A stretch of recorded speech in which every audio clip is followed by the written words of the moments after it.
The woman was already halfway across my lawn when I stepped out of my RV, coffee in hand, still in my flannel pajama pants and socks. "You can't park that monstrosity here," she barked, arms crossed like she was posing for the cover of a rulebook. "This is a residential neighborhood, not a trailer park."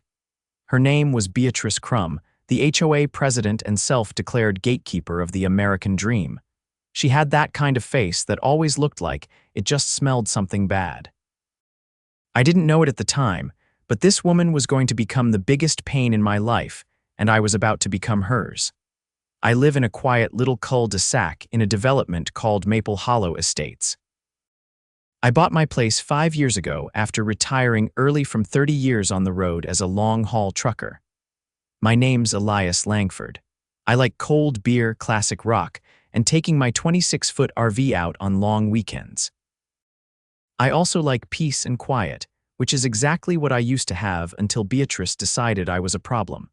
I'd just gotten back from a trip through Yellowstone, and I parked the RV in my own damn driveway like I always did. I wasn't blocking anyone's view, driveway, or mailbox.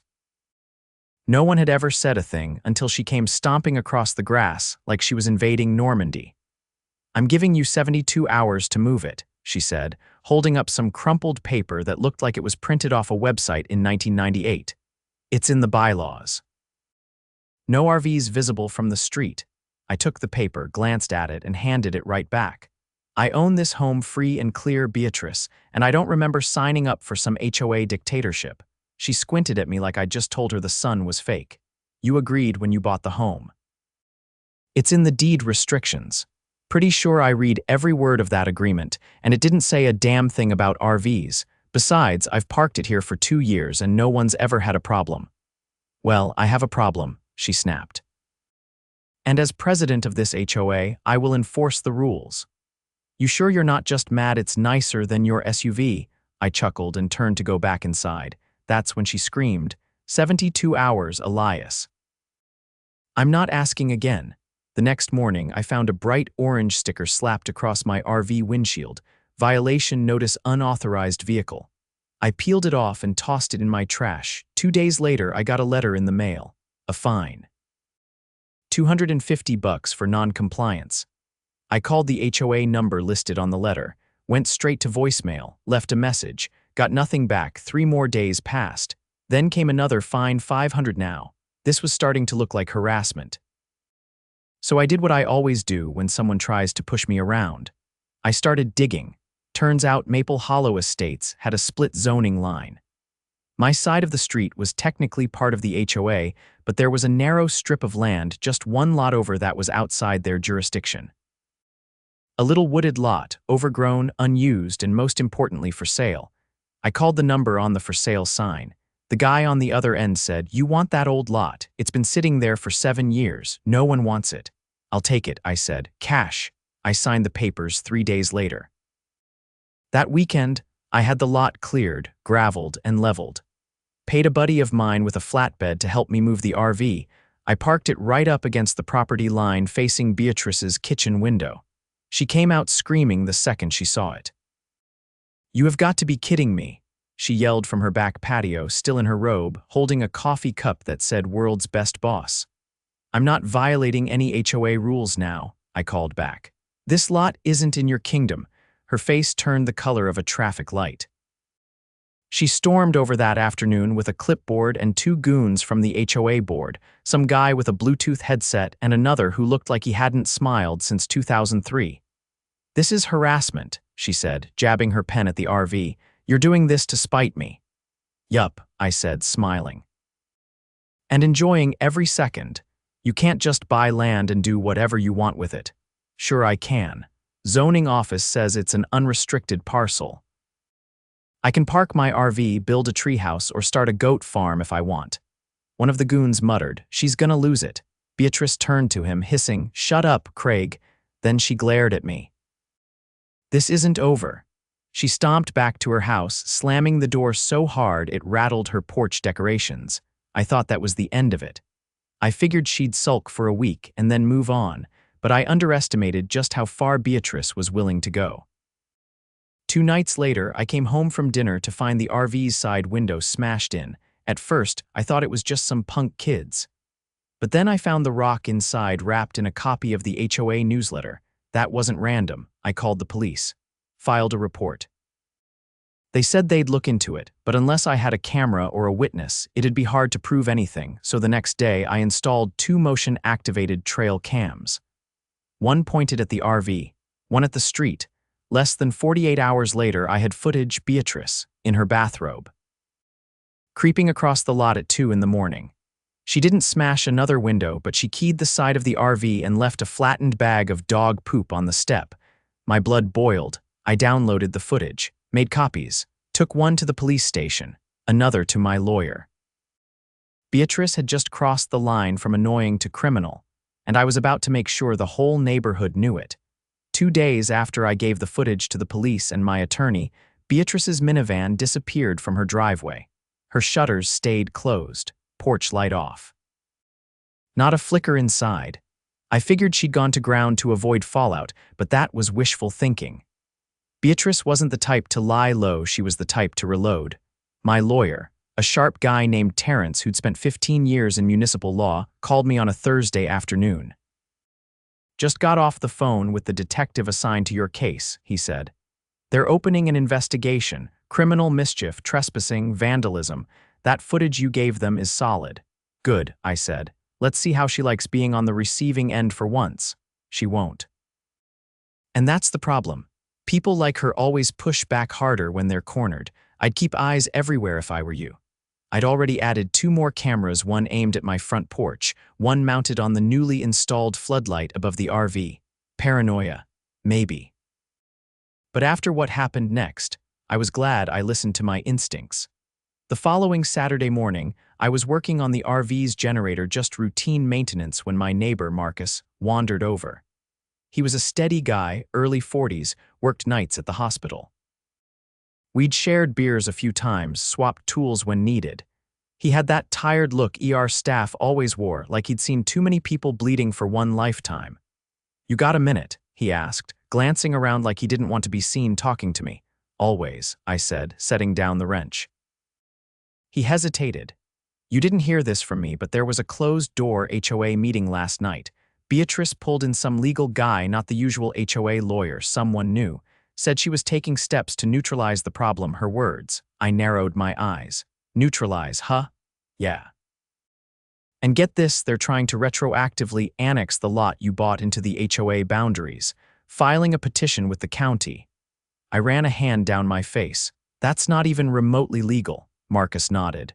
"They're hoping no one notices." Beatrice already called in a favor from her cousin at the zoning office. They're trying to slide it through with administrative adjustments. That was a phrase I'd heard before, and it usually meant corruption wearing a suit. I thanked Marcus and went straight to the county zoning department. Walked in with a copy of my lot's deed and asked to see any open petitions affecting parcels in Maple Hollow Estates. The clerk, a young guy with wire-rimmed glasses and a nervous laugh, tapped at his keyboard for a bit, then squinted. "There is something pending on your parcel," he said. "Filed yesterday. It's flagged as a boundary clarification under Municipal Code Section 78-B. "Who filed it?" He leaned closer to the screen. "A Miss Beatrice Krum. Authorized on behalf of Maple Hollow HOA." I leaned in closer.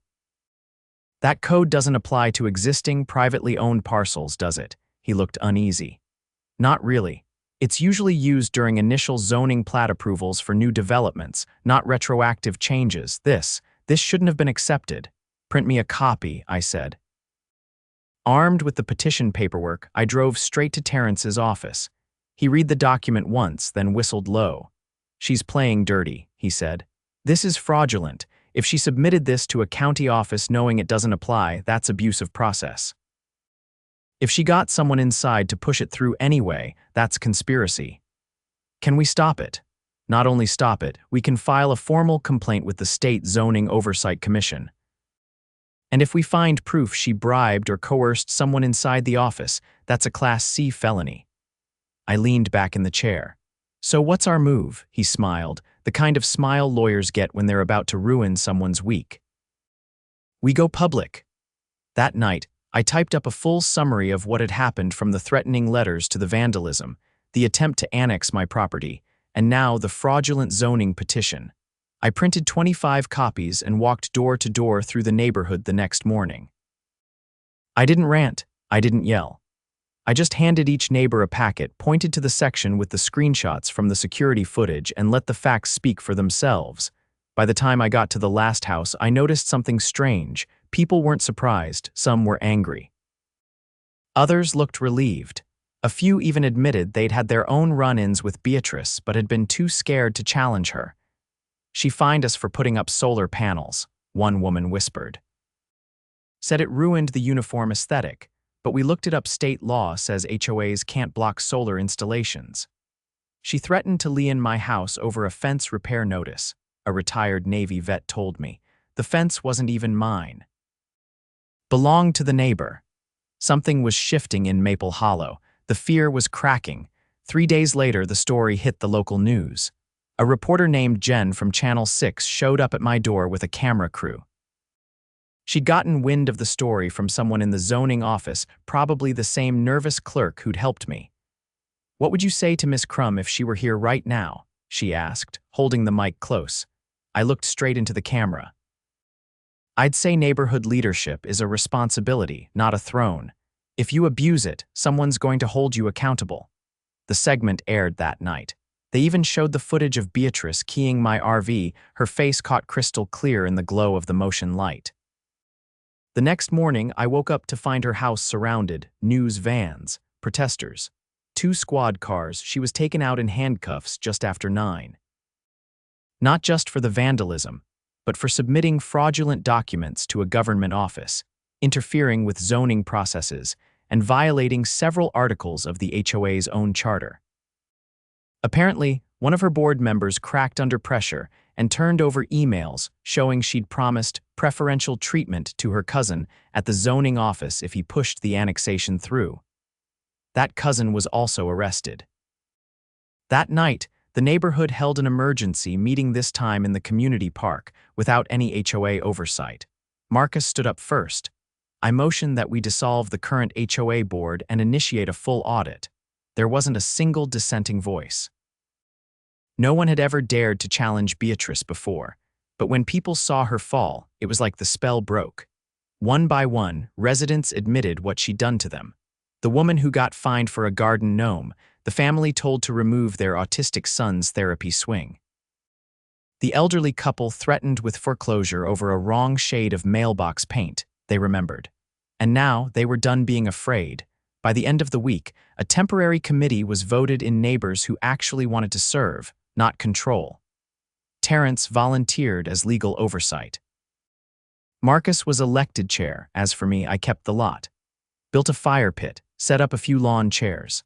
I host a barbecue every other Sunday now, open invite to the whole neighborhood. The RV, still parked proudly on the lot line, facing the space where Beatrice's shutters used to twitch with rage. Sometimes, justice isn't about shouting louder. Sometimes, it's about calmly collecting receipts, waiting for the right moment and letting the truth do the talking. 3 weeks after Beatrice's arrest, the neighborhood was still buzzing, but the real work had just begun. The temporary oversight committee was wading through decades of mismanagement and buried complaints, and the deeper they dug, the uglier it got. Marcus knocked on my door one morning just after sunrise, his hospital scrubs wrinkled and his eyes bloodshot. I invited him in without a word and poured him some coffee. He sat down heavily at the kitchen table and pushed a manila folder toward me. It was thick, held closed with a rubber band. "We found this in the HOA storage unit," he said, rubbing his temples. It was wedged behind a stack of fake landscaping violation forms. I pulled the band off and flipped through the first few pages. Photocopies of personal checks, receipts from neighborhood maintenance budgets, vendor invoices that didn't match any visible work, and a list of contractor names with red marks next to them. "They were running a kickback scheme," I muttered. "Worse," Marcus said, dragging a hand through his hair. "They were billing the HOA for phantom repairs, tree removal, sidewalk repaving, irrigation work. None of it ever happened. And the contractors, Most of them don't even exist. We checked the license numbers, all fake. I kept flipping. One of the invoices had a note scrawled in the margin in blue ink, barely legible, split with BK 25%. BK, Beatrice Krum, he nodded. We found similar notes on at least 8 other documents. She wasn't just bullying people with fines. She was bleeding the HOA dry and laundering it through fake companies. I leaned back in my chair. How much? Preliminary totals around 180,000. But that's just what we can track with these papers. You tell Terrence yet. He's already filed a formal fraud complaint with the county prosecutor. He said this crosses the line from HOA misconduct to felony embezzlement. I closed the folder. Let's not keep this quiet. That afternoon, we called an open meeting in the park again. Word spread fast. By the time we rolled out the portable speakers, over 80 people had shown up, some bringing folding chairs, others standing with arms crossed, waiting. Marcus stepped forward with the folder in one hand. His voice was hoarse from the overnight shift, but steady. We discovered something today that affects every homeowner in this community. For years, our dues were being stolen, not misused, not mishandled. Stolen. He laid out the evidence, page by page, holding it up for the crowd to see. There were gasps when he read out the total. People started murmuring, glancing at one another, some clearly connecting the dots to crumbling sidewalks and broken lampposts that had supposedly been repaired. When he finished, someone shouted from the back, "How do we get our money back?" Terrence, who had arrived midway through the meeting, stepped up beside Marcus. "We've filed criminal charges. The county prosecutor is preparing a grand jury hearing. If convicted, restitution will be part of the sentencing, but it'll take time." Another voice piped up. "And what about the rest of the board? They signed off on this, didn't they?" Terrence nodded. 3 other members are under investigation. One has already turned over emails to the authorities. The others are being subpoenaed. The atmosphere shifted. The crowd was no longer just angry, they were mobilized. People were asking for copies of the evidence, offering to testify, volunteering to help audit the HOA's financial records. After the meeting, I walked back with Marcus. "You ever think it would get this deep?" I asked. He shook his head. "I thought she was a control freak. I didn't think she was a white-collar criminal." That night, I couldn't sleep. Around 2 in the morning, I walked out to the fire pit beside the RV and sat with a blanket wrapped around my shoulders. The wind was sharp, but the sky was clear, stars scattered like broken glass. I heard footsteps on the gravel and saw Terrence approaching. He was in a windbreaker, holding a folder of his own. "Didn't mean to interrupt," he said. "Not at all." "What's up?" He sat beside me and opened the folder. Inside was a copy of a sworn affidavit, one I hadn't seen before. "This came in today," he said. "From the former treasurer. She finally broke." I read it in the firelight. It wasn't just confirmation of the embezzlement, it was a confession. She detailed how Beatrice had used threats and blackmail to keep the board compliant. Photos taken at private functions. Financial leverage, even employment threats. Beatrice had gone full Machiavelli. She wrote all this voluntarily, I asked. Apparently her conscience caught up to her, or maybe the fear of prison did. I handed it back.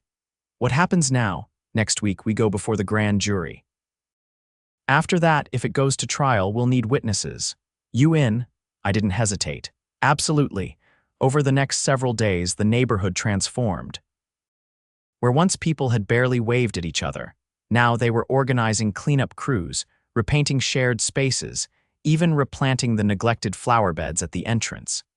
It was like someone had opened a window in a stuffy room. One afternoon, while I was installing a new solar panel on the RV, a woman I didn't recognize walked up the driveway. She was in her 60s, wearing a faded denim jacket and carrying a small photo album. "You Elias?" she asked. "That's me." She opened the album and showed me a picture of a young man in army fatigues standing next to a Humvee. "That's my son, Kevin. He lived here before you did, bought the house in '08. Beatrice drove him out." I looked at the photo. "What happened?" She fined him for leaving his motorcycle uncovered. Then for painting his porch steps without permission. When he tried to protest, she told him veterans were too unpredictable to own property in a family neighborhood.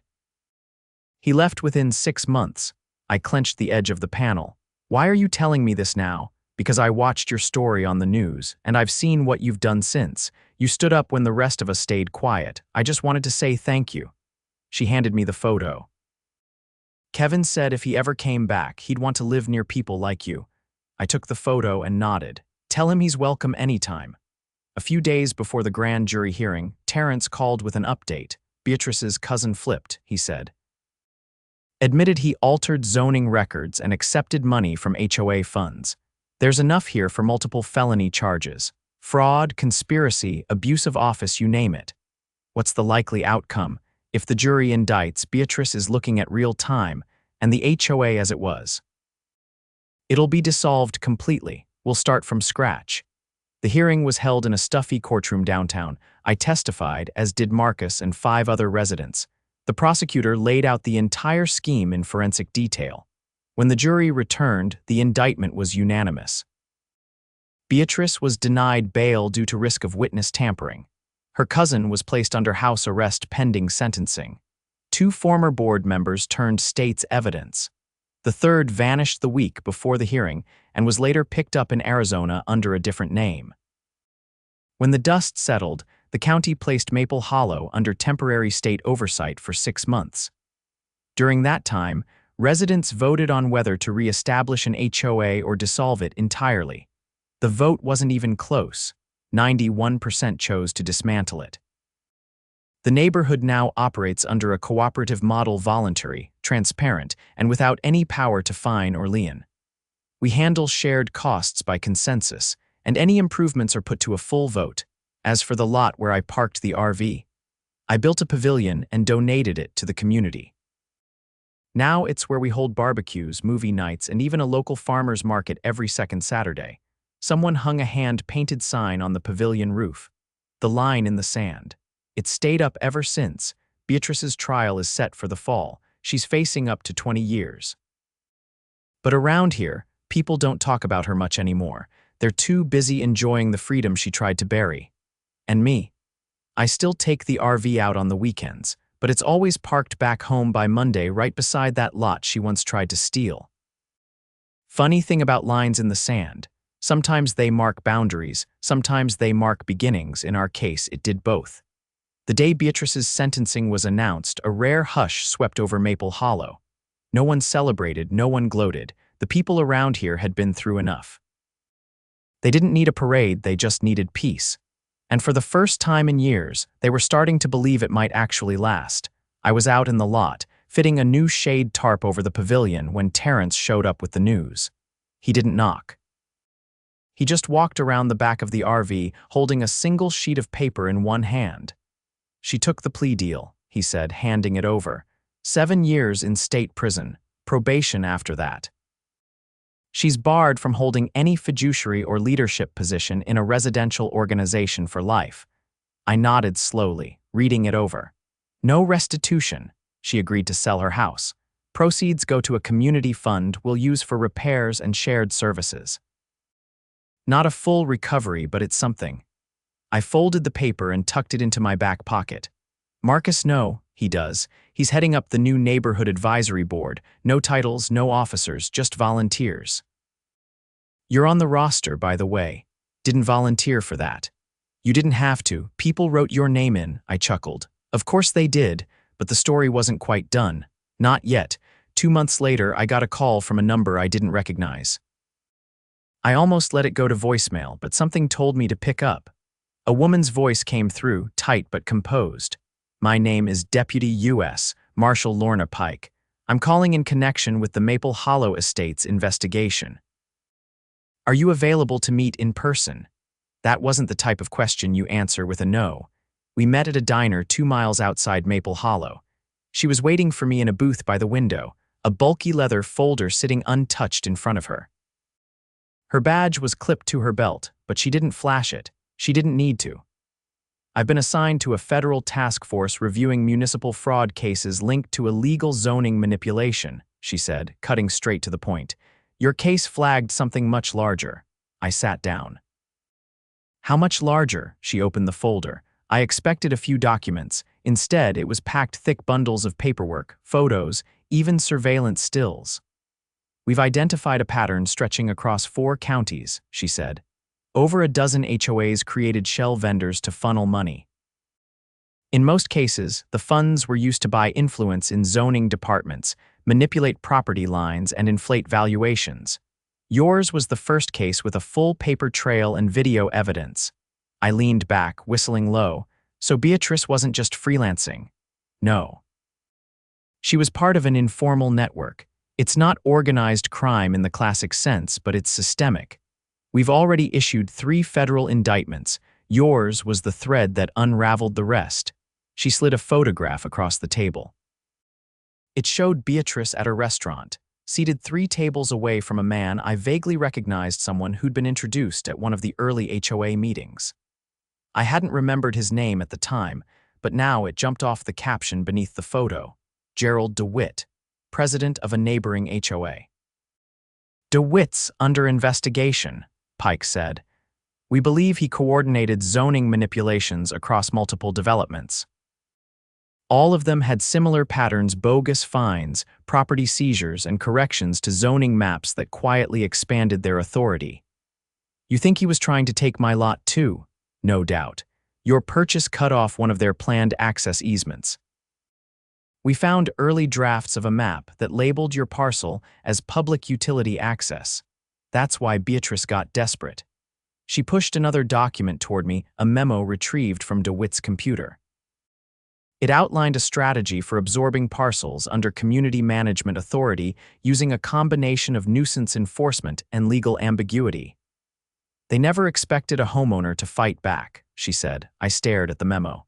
So what happens now? We're building a federal case, she said.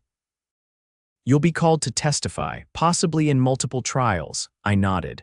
I'll be there. As I left the diner, a strange calm settled over me, not satisfaction exactly, more like resolution. The damage these people had done wasn't going to vanish overnight. But the truth was out there now, and the system was responding. Back in Maple Hollow, things were changing in ways I hadn't expected. Without the HOA's iron grip, people were rediscovering the point of community. Someone built a small lending library box near the park entrance. A retired mechanic started offering free tune-ups on Saturdays. A group of teens organized a mural project on the old HOA office wall, the one Beatrice used to lock every time someone questioned her. The mural was of an open gate, painted in vivid color. I started helping with small projects: solar lighting along the paths, new benches for the community garden. I didn't want a title, but I didn't mind getting my hands dirty. It reminded me of the old days, back when truck stops were places where people looked out for each other. One evening, Marcus showed up with a folded blueprint under his arm. I got approval from the advisory board, he said, spreading it out on the RV's picnic table. We want to build a community center right here on the lot. Nothing huge, just a place for meetings, classes, maybe a workshop. I looked at the plan: simple, functional, welcoming. I was thinking we call it the Langford Center, he added, not quite meeting my eye. I laughed. Absolutely not. Too late. The vote passed. I shook my head. Fine. But I'm not cutting any ribbons. You better. You're the reason it's even possible. Construction started that fall. Volunteers handled most of the work. A local contractor donated materials. By winter, the frame was up, and by spring, the center opened its doors. At the dedication, people brought food, music, folding chairs. There was no ceremony, no speeches, just neighbors gathered around something they built together. Someone handed me a plaque. It wasn't fancy, just a small wooden board with a brass plate. In appreciation of the man who parked in the right place at the right time, I laughed so hard I nearly dropped it. As the sun set behind the pavilion, I took a walk through the neighborhood. Kids were riding bikes, porch lights glowed, dogs barked in distant yards. The silence that had once hung over Maple Hollow like a threat had been replaced by something else entirely. Life, real, messy, cooperative life. And that RV, still parked right on the lot line just like before. Only now it wasn't a symbol of rebellion. It was a reminder that standing your ground literally can change everything, even a neighborhood.